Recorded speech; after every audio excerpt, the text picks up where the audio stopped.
Okay. Let's see here. Um, um.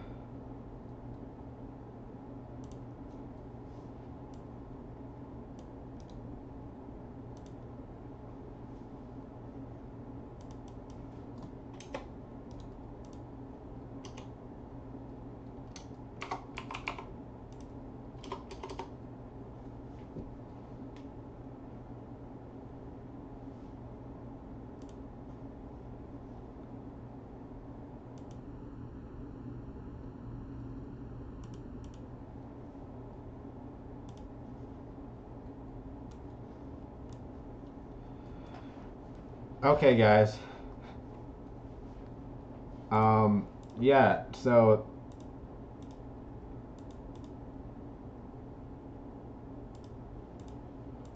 I'm going to go ahead and sell a little bit more Ethereum. I, let's see how well this fund works.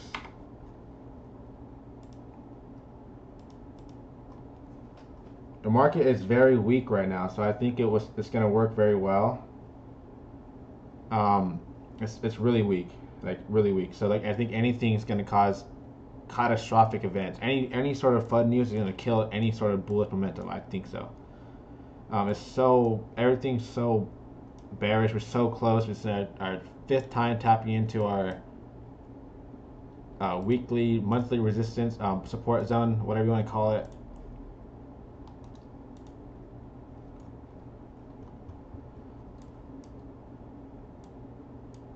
One, two, three. Oh, let's go. One, two, three, four, five. Yeah, fifth time tapping into our monthly support zone. That's bearish. In a 6 month span, that's bearish. And if it's our one, two, three, four, fifth time, sixth time tapping it on our daily within a 2 month period, 3 month period, bearish. Um, this we gotta be careful though. I'm gonna go ahead and place stops in this zone, 199, 200 ish, and we're just gonna see how. I just think any sort of negative news is gonna really cause some bad things to happen. And we're starting to get some good volume showing on Ethereum, some decent volume. So that signifies that this is a break from this the support right here, which is very obvious.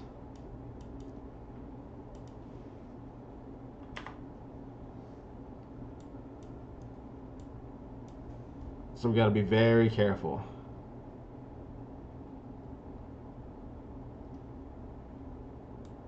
Let's see how this rides out, you guys. Like I said, I'm placing my stops around here. Um, the market is just so weak. It worries me.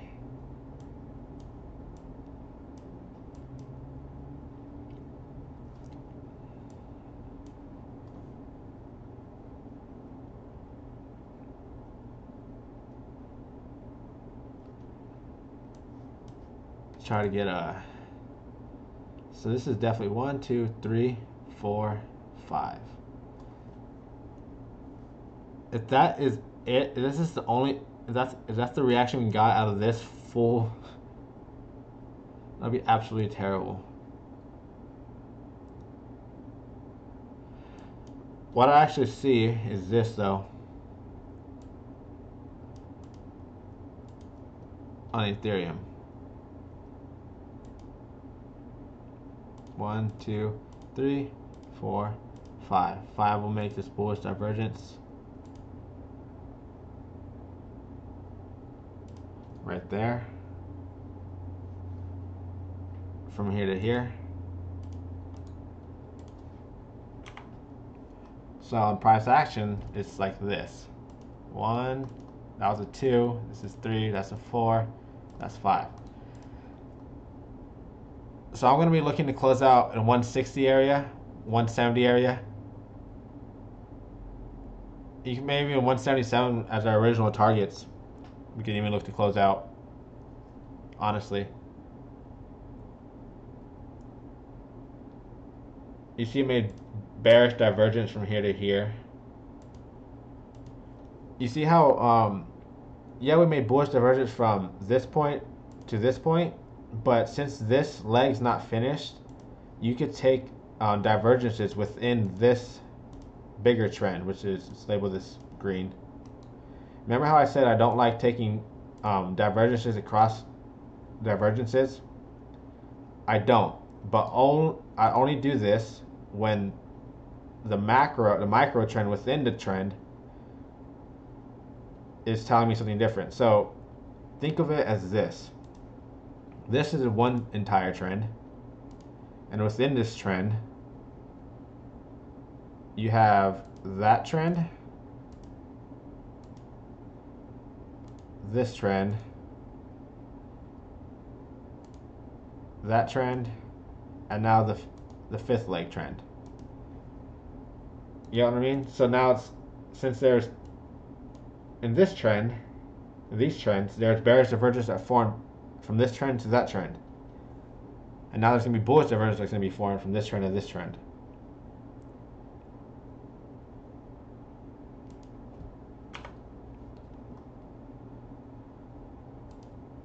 And it'll create an inverse head and shoulders on RSI for you pattern players. It'll go like this, like that. So we're going to be looking closing at 177 range, all the way down to 160 range, and possibly even freaking 150. I think Crypto Steve's pointed it out on the 12-hour. There's really no help. Let's go to log. Reset scale.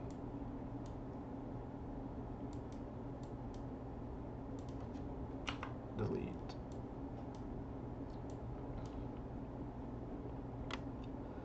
So yeah, after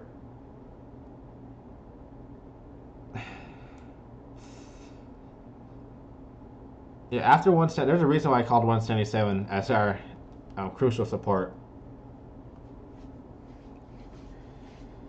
And it's because it matched up well with these points across here. This may also provide support, but a break of 135, and it's a long way down to 100, and I don't even think that will hold.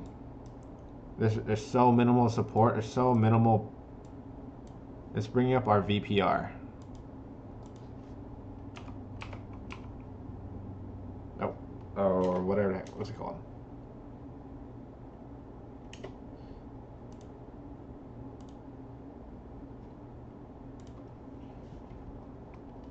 So just looking at this, most of our action held here, and you see we're definitely under it now, as this is going to be the hardest area of resistance ever now.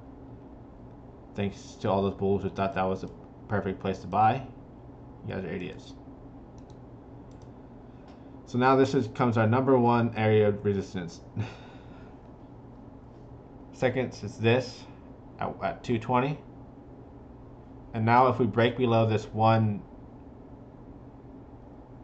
area, which is 185 to 200, and close under it, it's not going to be good. It's a long way down to 100. You see how there's not much action that happened through here? There's not much support in this area. Definitely none in here. Absolutely zero. A little bit in the 100 area, but where would we look to? I don't think it's going to happen like this, but it's possible. This would be the area to buy. 50 range, 40 range, and I said that a long time ago. I don't think it'll happen this quickly. That'll be absolutely terrible if it happened that quickly. And then it'll change my overall perspective of a market analysis, because I wanted us to break out before we could capitulate completely. So we have to hold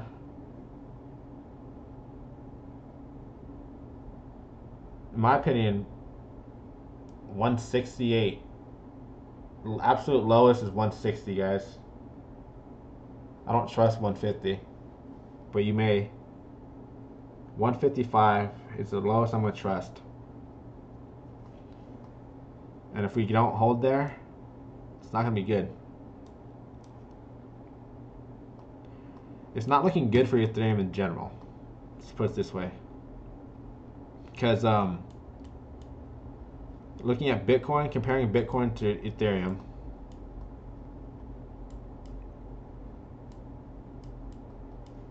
just in a total market standpoint,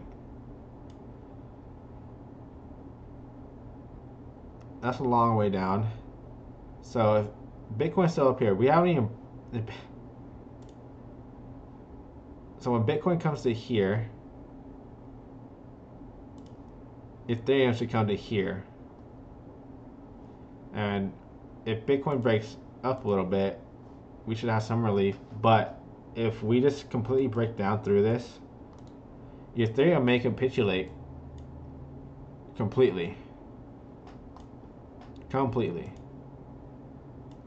Breaking that would be absolutely terrible, in my opinion. There's just no help down there. It's a lot of error. People will talk about gaps. Oh, I found one.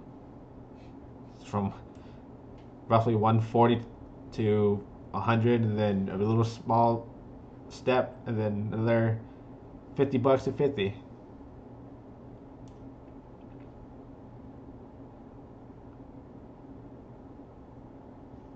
If this were to happen, then Ethereum would look completely different for Ethereum in terms of perspective, because I had us breaking, kind of following better a more conservative in the sense that it's not going to die out, so more bullish, I guess, as fast. But we'll see, guys. Be aware. Always have plans A, B, and C available to you.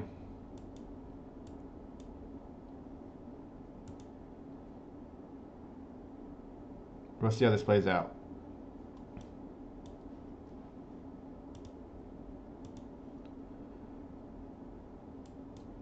Alright, that's just like a little update I wanted to show you guys. I think we're pretty. Next time, I'm moving my stops around here. We'll see how this goes. To me, any type of news is not going to be good. That didn't sound very good. I don't know exactly what it is. To the public, it's not good. So, that's about it, guys. Let me know if you have any questions, any concerns, anything like that. I got you. Wow. I forgot to switch it over. I'm so sorry, you guys. I'm an idiot. And I always forget to look at the other screen. See, it has two screens. You guys' text comes up right here. And I don't move my neck enough, guys. Let me show you the charts then. Let's go over this again, real quick. A lot of breathing room. Go to the 12-hour. Shout out to Crypto Steve's for making me look at this again, because I went over this a long time ago. This on a daily. I don't know. Let's go to a 3-day.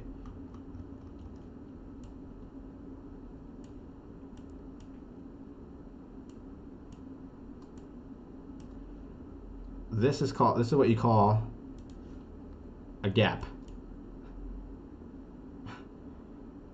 That is what you call a gap right there. You may even consider this the end of the gap, but this all is the gap to me. All that. So we absolutely cannot. Check this out. Let me sell. This shit's cool as fuck. I hate when this happens.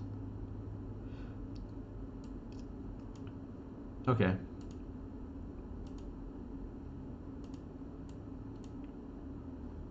Alright, blow this up. Check this out, guys. Want to see where we absolutely cannot close under? Alright, so remember my valley rules? Okay. Bearish divergence. So now we got a valley here to there, right? So now our area of interest on price is all within that valley.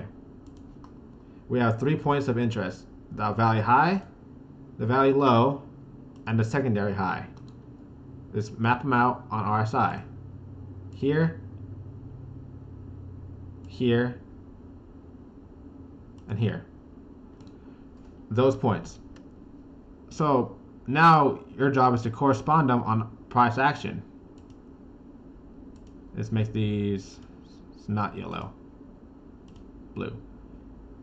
Since these are closes, first one's right there. The valley low signifies this is the area of support we absolutely cannot close under, or else we will continue with this bear trend. This will range bound us between 55 to 15 for a very long time, if that happens. If we do close it, it doesn't mean we won't get a bullish break. Like, it doesn't mean we won't break up like this and get some significant price action, but it means in general we'll be in a bear market. So our first area of interest is there. Our second area of interest would have been here. So as soon as this would have formed on the high time frames, what you would have done, you would have mapped these points out. So the high would have been the point where if we closed under. So as soon as you got this high showing bearish divergence, so put it this way, you got bearish divergence that formed from there to there, right? First, let's pretend this wasn't here. So then you put this valley high on the map. Well, as soon as price breaks above it, you enter a long, because that signals there's still some room to go. But if price does not break above it, like this, see how it failed to break above it, and then it closed, but then it closed beneath this low, which was right here on RSI, before it reached this price and broke it. So therefore, this bearish divergence now officially carried over. It sounds very complex. Shout out to Mr. Dr. RSI. This guy is a genius, and I highly respect him. Highly respect this guy. Anyways, so upon examination of that, we could determine just how and when, where we could signal bearish and bullish price action. So now let's erase these.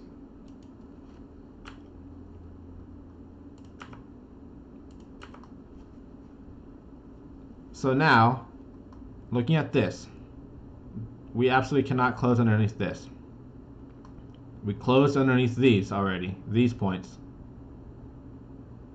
Our next area of support, you guys want to know where it's at? It'll be right here. So where's that at? Down there. This is our area of support right here, because this is the valley high, the beginning of the bear trend, which is the first support, the major support.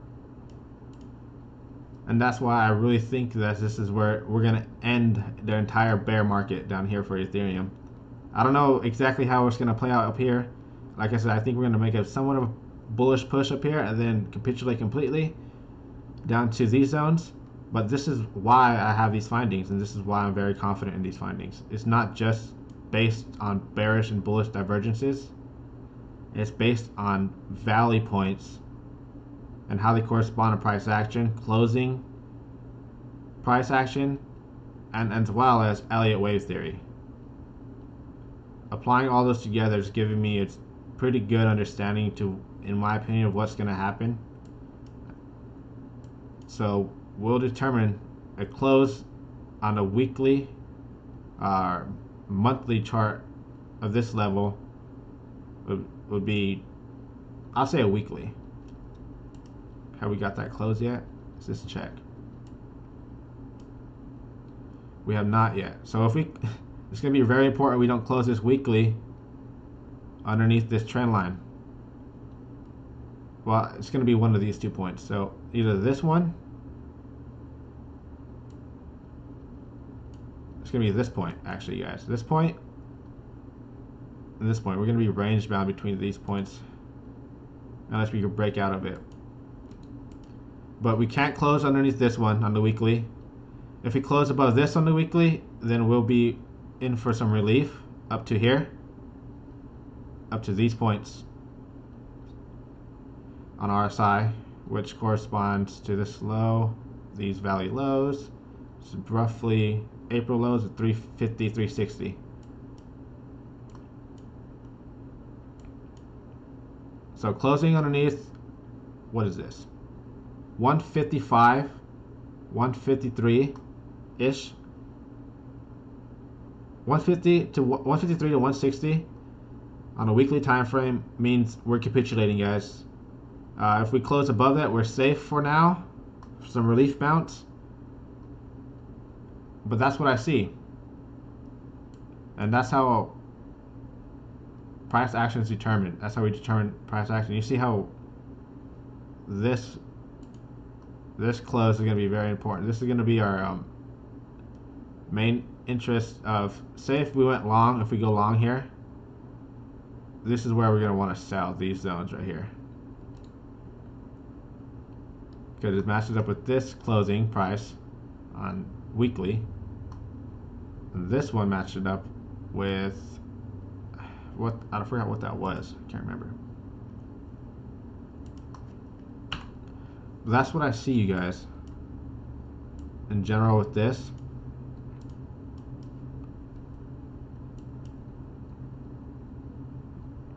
And I really like these. I'm going to continue to study away and do my best to master these value rules and points and closing and price action and how they could correspond, because I think that's the key to really opening Pandora's box, in the essence of Pandora's box is, we're gonna make it a good thing this time.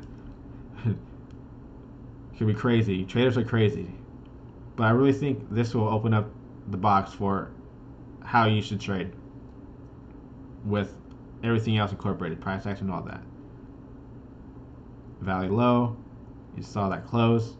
If it closes underneath it on a multifaceted time frame, RSI met it, price did not close, broke through, enter position, you see it again, another peak, you hold here, you wonder if you sell.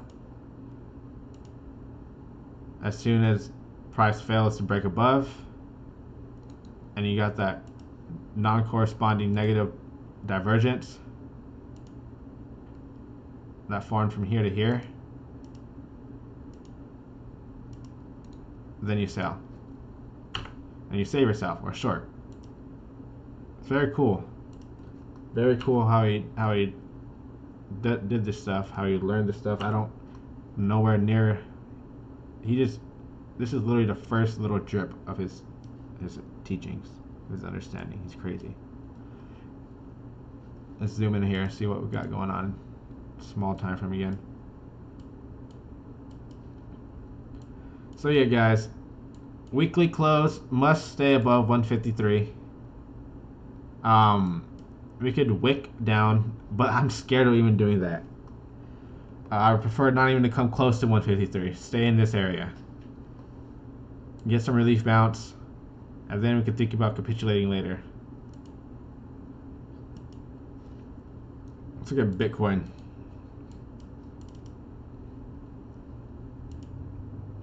Let's get the same type of analysis in terms of support and resistance.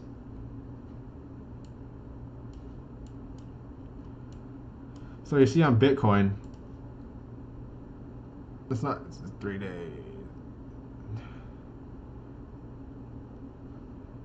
Weekly. I need to open the Brave New Liquid Index, I think, because it doesn't show. Jesus Christ, I don't know what the hell I just clicked. No idea what that is.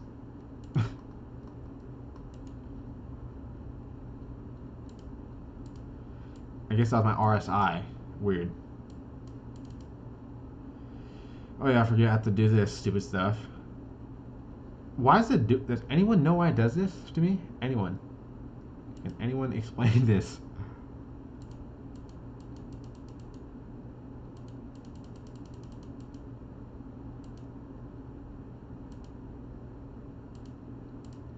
Okay, try this one more time.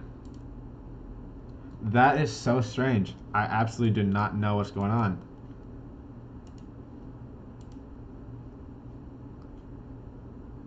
And now my charts are white. This makes absolutely no sense.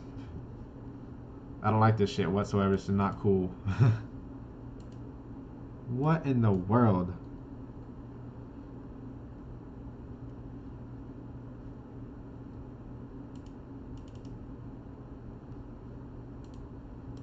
This is some horse voodoo. And see how my... God, this is annoying. Sorry, you guys. Yes. Jesus Christ.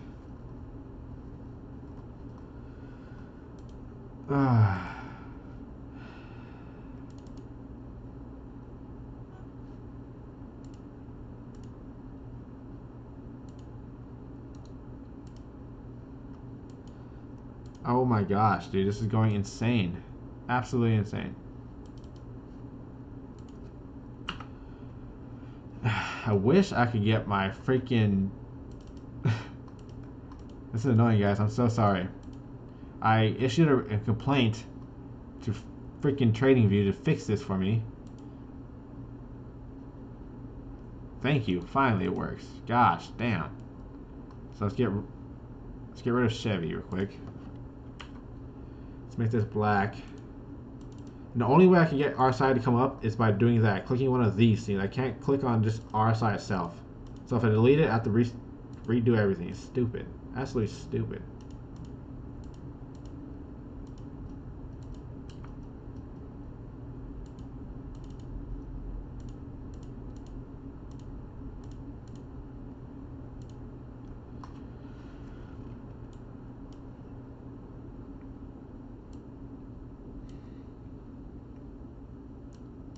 Okay, you guys. So, looking at this, you gotta be an absolute idiot to ignore this obvious bearish divergence that's forming across these tops. Or just ignorant. Either one. So you got from there to there, then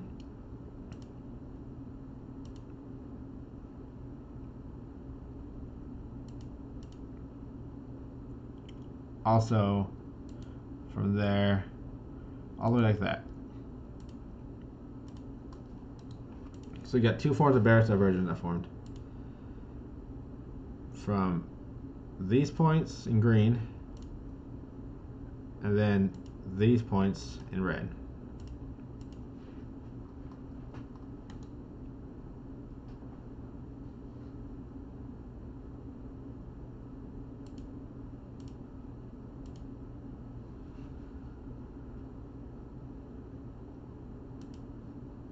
So you guys can see my charts now, right? I can see them, so I'm hoping you guys can.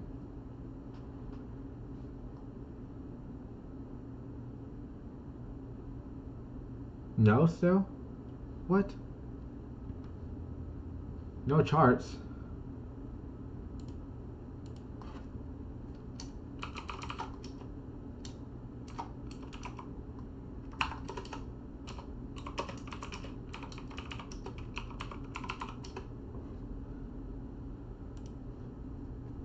Super sorry about. Okay, yeah, super sorry. But look, looking at Bitcoin, we got bearish divergence that forming across these tops, across those tops, across these tops, basically across all these tops. So this was wave 3 because there's a peak on RSI. The only thing that does not follow this rule follow wave 3 rule is we had the volume wasn't substantial. Like this is substantial volume right here. Right there. But I mean, volume did kick up here, but it wasn't like crazy volume, which you usually expect for wave 3. That's the only concern I have for being super bearish, is the amount of volume that happened in this section. And it sucks that you can't do shape extensions on this time for like this. It makes no sense. It doesn't help. It sucks. So anyways, we got bearish reversal from there to there, all the way from there to there. So now you guys know what I want to do. First, we're going to look at here and map out those valley points in red. This can be this close, which is already mapped out, and this close right here. 3 areas of significance.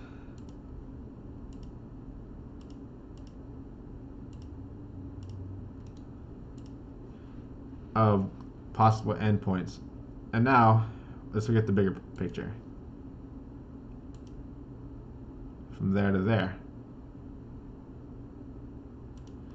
And we'll label this green. I will map it out as green. So I already got those. So this was shared. So I'll leave this one black just because it's shared. This one down here is also shared, but I'll leave that as red since it's so far down. Next area of interest will be these lows, which are on the close, which is right there.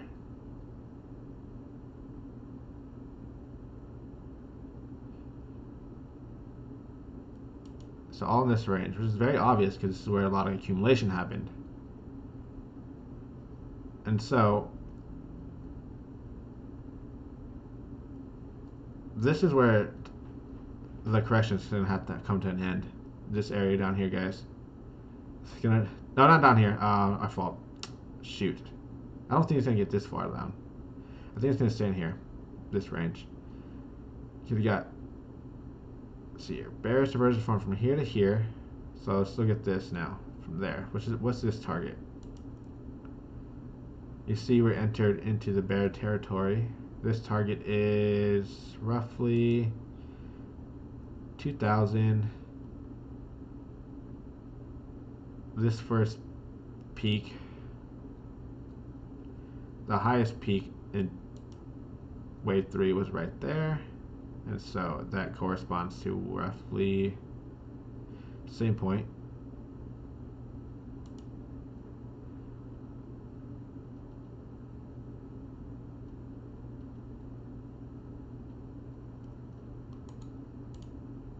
So those are areas of interest for Bitcoin on the weekly chart.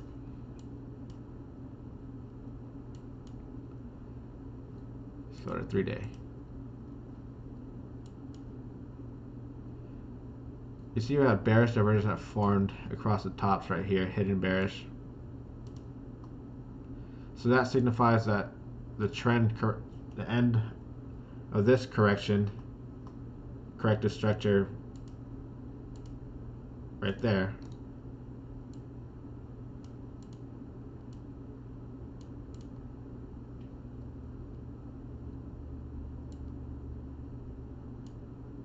this corrective structure right here.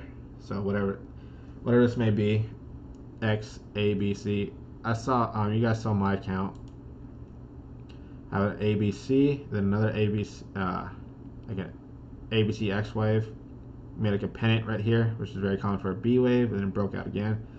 And then another 3 wave.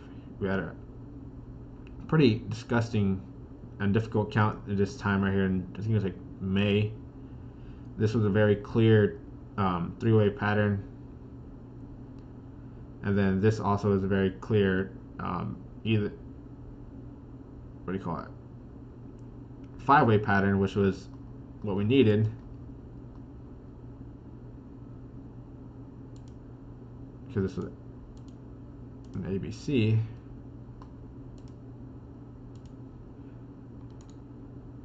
Okay, just delete. It makes no sense.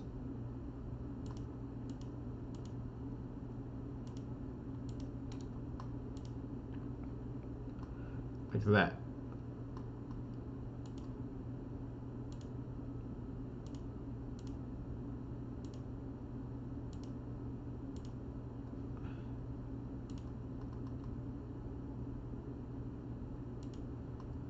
Whoa. I always get those. I always forget to click the Z one. Don't want the Z.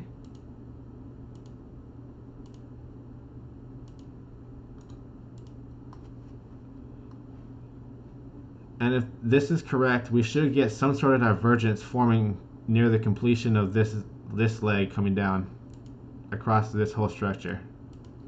Some sort of hidden bullish momentum oscillator resettings, something to signify this area as the end. So if we go from here to here, we see you got bearish divergence formed here. So now the points we care about are all these points within this structure. So our goal is to find anything of significance. So if we go from here, this low,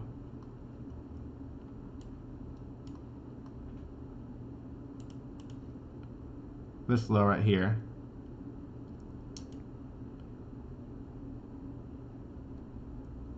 and if price makes a new low like this, so lower low, breaks this low right here,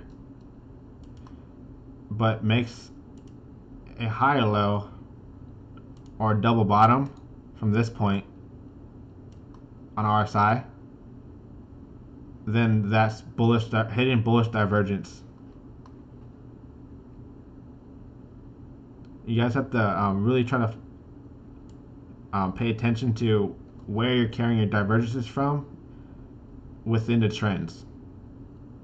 A lot of people get lost in the sauce and carry divergences over trends, and that's why I don't like it. That's why I get people just get trapped that way. Make sure you know where you're carrying them from. So all this was one trend right here.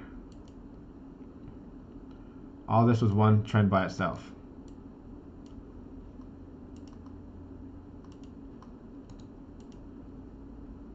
Inside a bigger trend. And same thing with this. This ABC was a trend within a trend.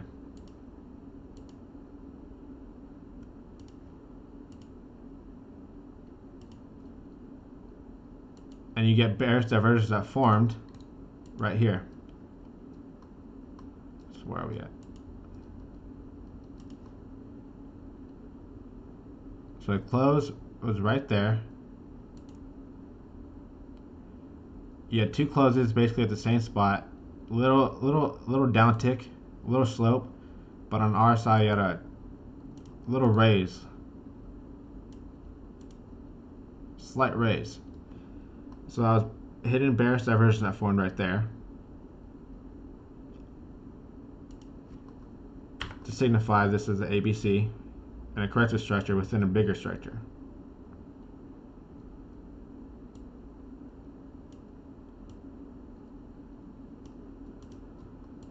So now what we're looking for is just, in my opinion, an A, B, C, and then a C leg. We're not going to get the bullish divergence that's going to carry us, guys. I think it's going to have to be this one right here coming across, and it's not going to be these ones coming from these points. I mean, it could be. It could still. I mean, it could have significance still, as in all it has to do, price just has to break this swing low while price sustains this bottom. I mean, RSI sustains this bottom, and that creates hidden bullish divergence as oscillators high, or not, creates regular bullish divergence. I'm sorry. So that's what we're looking for. That's what I really want to happen. Break the swing low so we can have a very clear understanding of divergences and whatnot.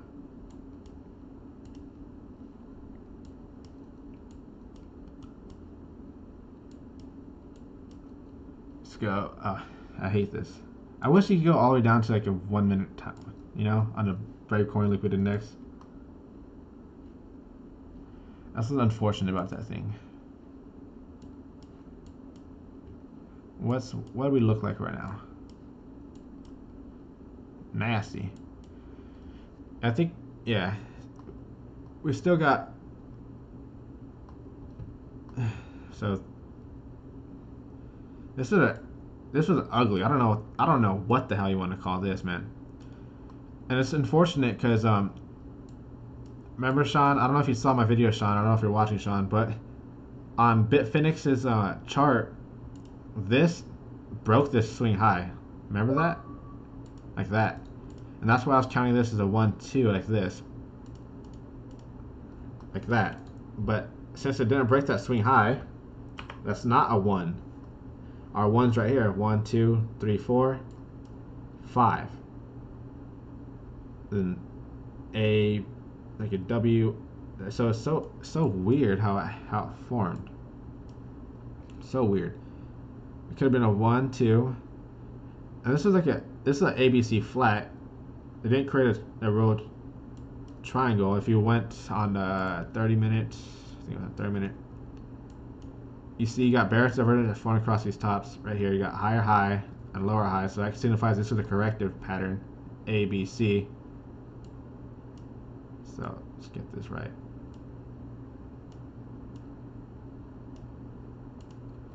So 1, 2, 3, 4, 5, and then A, B, C. You got bearish divergence that formed across these tops, like that, signified an ABC, corrected pattern, wave 2, or wave 2.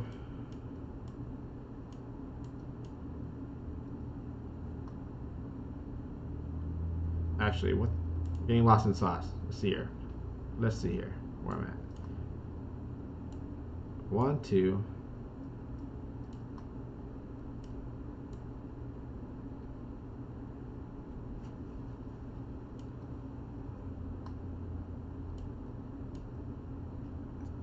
Two, 3, 4. Actually, yeah, okay. That makes a lot of sense now. It's like this. That was a 1 and a 2. That was 3. This was 4. And all this was 5. And that created our first leg. 1, 2, 3, 4, 5. So yeah, this makes sense too. WXY.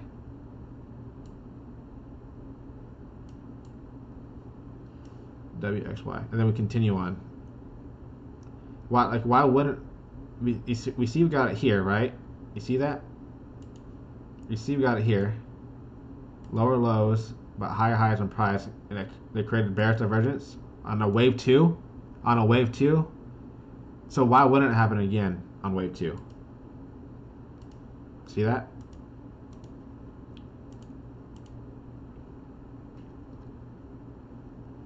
So why wouldn't it happen on wave 2? And looking at this looks like a 1 and a 2, right? A flag. Carry on. To make the low, to make the dip in RSI for wave 3. I think we're good, guys. I really do. I really like the bearish side of this. Shout out to what the hell is his name? Suede. Guy's good. Shout out to Suede for this count. WXY.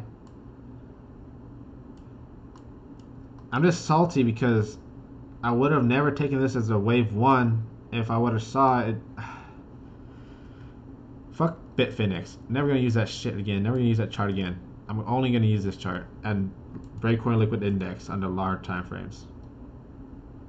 Fuck that guy. Fuck that fucking chart. Screw me over. Anyways, so that's what we have. This is wave 2. In my opinion, we just started. This was the break of wave, the first wave of the bigger wave. So I'm just gonna hold my positions. Honestly, I feel very confident about this, guys. I do. Especially with see this how much volume we got already. Yeah, that's real confident, guys. Real confident.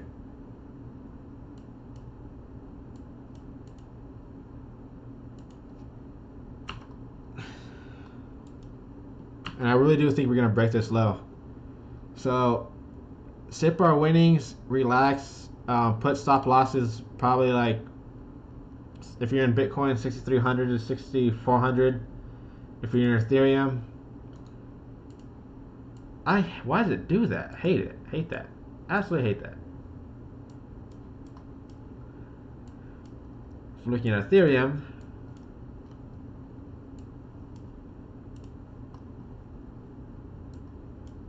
Ethereum's just gonna get dragged down with this. But if this was, see, Ethereum's count looks a lot different than Bitcoin's in a sense.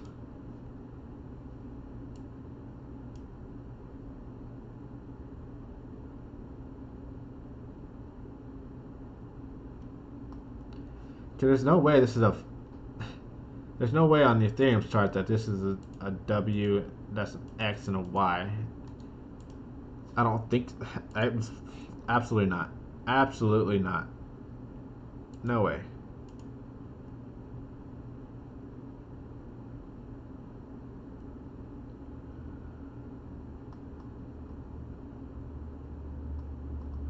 So I went to a 1-to-1. Y was a 1-to-1 of W.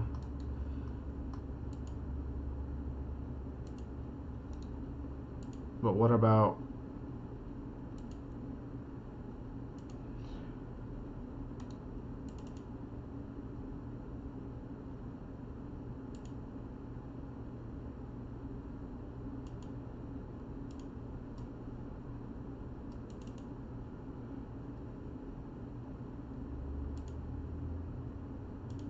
okay. So this made an extension. See, that doesn't make it won't pass. It's over a 1.618 extension. That does not pass for our next leg. So this makes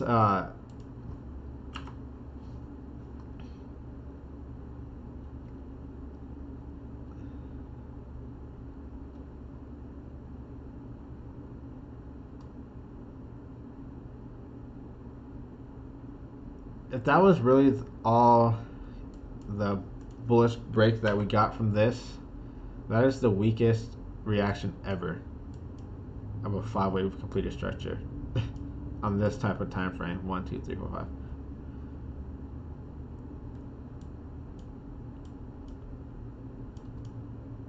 Absolutely terrible. Because to me, we're just missing a leg in a sense, and why does it do that? Someone please help me. Oh my gosh, so annoying. You got 1, you got 2. This was all of 3 at the super dip. Company with volume, 3. And then 4.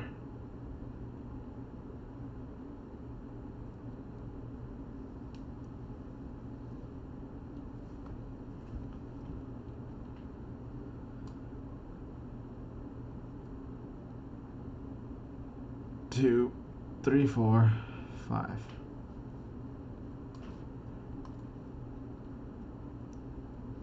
Yeah, to me it just needs another leg. Unless I'm missing something. Can you guys see anything? I'm 1, 2. Not. There's no way this is 1, 2. This is all of 3, and that was 4. It makes no sense. That has to be 1. This has to be 2. This is all of. This is 3 right here. 1, 2, 3, 4, 5. Oh, I see it. I missed it. I missed the sub wave count. It's right here. This was 2.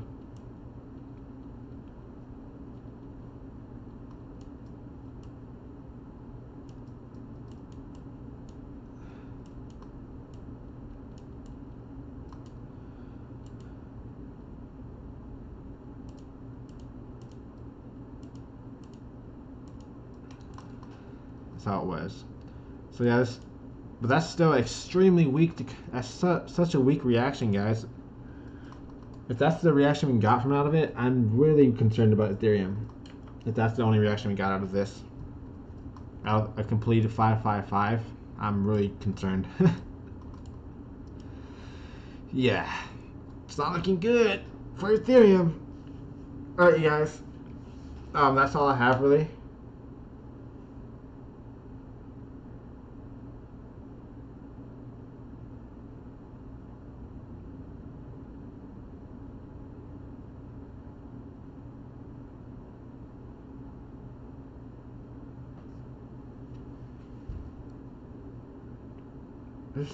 You guys still can't see the charts? What the hell? How?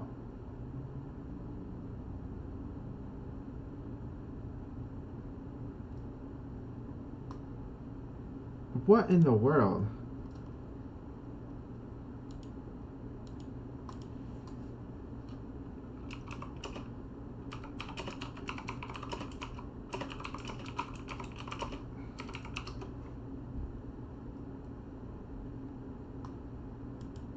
How's my screen not showing? I don't understand. Is my screen showing? Please someone confirm.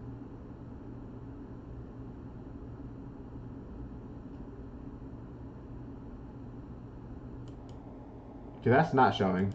That's showing.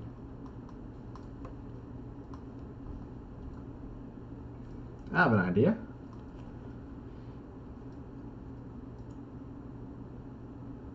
I have an idea.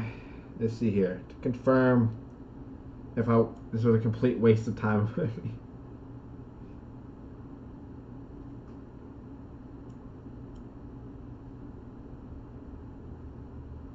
Let's see here.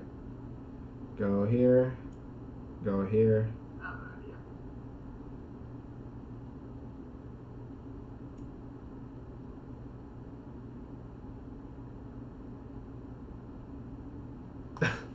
Alright, cool. I can see my charts. We cool. We good. Alright, guys. You have my thoughts, how I feel about everything. I'm confident in this count right here. As we had bearish divergence that concluded this corrective pattern within this corrective pattern. Now we're looking for this entire corrective pattern to give us some sort of divergence, and it will upon these points, this low and these lows, as long as we can break the lows on price action and sustain a higher low on RSI, then we'll have bullish divergence forming on the daily through the weekly time frame, and that's significant. I don't think this will be able to break out. Like I say, unless we get the ETF confirmation, I think it's gonna be an A and a B and a C. Because we had this normal ABC corrective structure, your typical ABC, 1, 2, 1, and this is 2. All right, guys, send me any messages you want, any questions, concerns, anything like that. I'll be here for you. I'm gonna head out of my cribbo, get something to eat, but I'm always on my phone, you know that. So feel free to ask me any questions. You guys have a great day, night, wherever the hell you are, morning. Remember to always use stop loss. Remember that just because you lose a trade, it doesn't matter. Literally, there's trades opportunities every single day, if not once a week, and usually there's at least one extremely good opportunity once a month in crypto. So don't get discouraged on your losses. Just keep trucking along. Keep using those stop losses, because eventually you're gonna hit those big ones, and those little losses won't matter when you're winning 10%, 50%, 25%, 30% gains. And for your scalpers, don't get greedy. See that 1% gain on margin? Close it out.